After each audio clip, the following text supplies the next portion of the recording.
You've covered all the basics now, so we're ready to watch the techniques themselves. A good all-around iron to have is a 30-watt pencil type with changeable tips. The larger size tip will be used first. It's fully inserted and tightened into place. While the tip is heating up, cord solder is held against it until the tip is tinned. Between uses, the iron is kept in its cubby. First, we'll show you how to solder leads to turret terminals.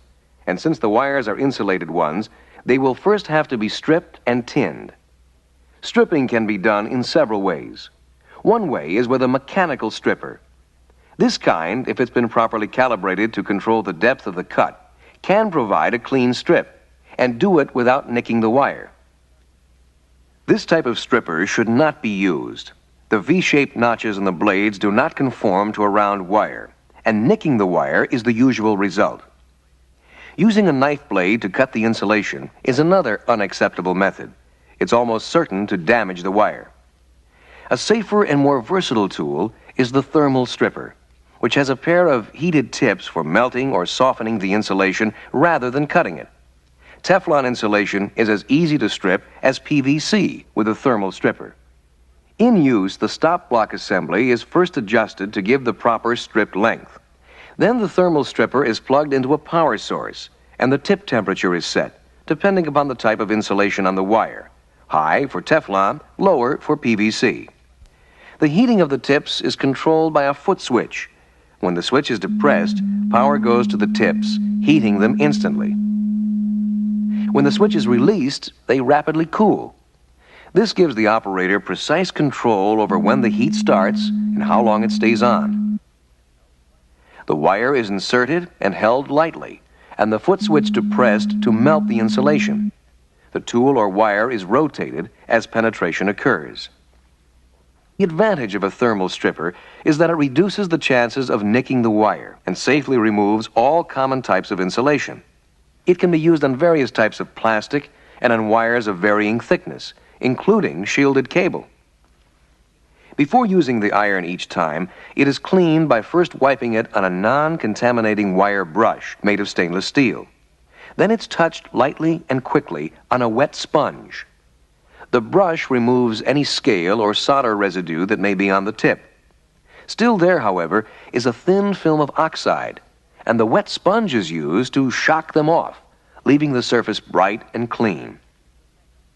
Tinning the wires is the next step, and there's a simple technique for doing that. Notice how the wire is moved across the iron tip, first toward the insulation, and then away from it and off the end. When done this way, no solder will be pushed up under the insulation. Remember, there should always be a gap left between the end of the insulation and the beginning of the tinning. Using a pair of chain-nosed or round-nosed pliers, the tinned end is now formed, the loop is cut, the wire placed in position for soldering. The actual size of the loop will vary, depending on the specifications for the particular job. The loop may be a 180-degree one, which makes removal easy, or it may be as much as 360 degrees. We recommend a 270-degree wrap to ensure a tight mechanical connection before soldering. When only one wire is placed on a terminal, it is placed in the lower section, flat down against the base. In this way, any mechanical stresses will be transmitted to the board, not the terminal. If two wires are connected, they are brought in from the same side and positioned so that insulated portions of the wires are in contact, one on top of the other. Note the insulation gap that's been left in the wire. This is done so that during soldering, the insulation won't melt into the wire. Now let's watch the soldering, first in real time, and you'll see there are 4 basic steps involved.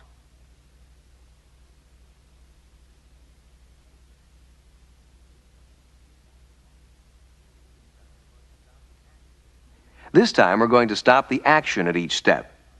This is the first one, putting the iron at the point of maximum thermal mass. Here is step number 2. A solder bridge is made to increase the thermal linkage between tip and work.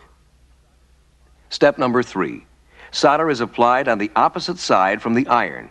it's painted on and then removed while the iron's still there. Step 4. Now the iron is withdrawn with a wiping motion. Now we see it in real time again, and with just the right amount of solder going on. How do we know this is the right amount? What do we look for when judging a solder joint? First, we remove all the flux so that we can examine the joint.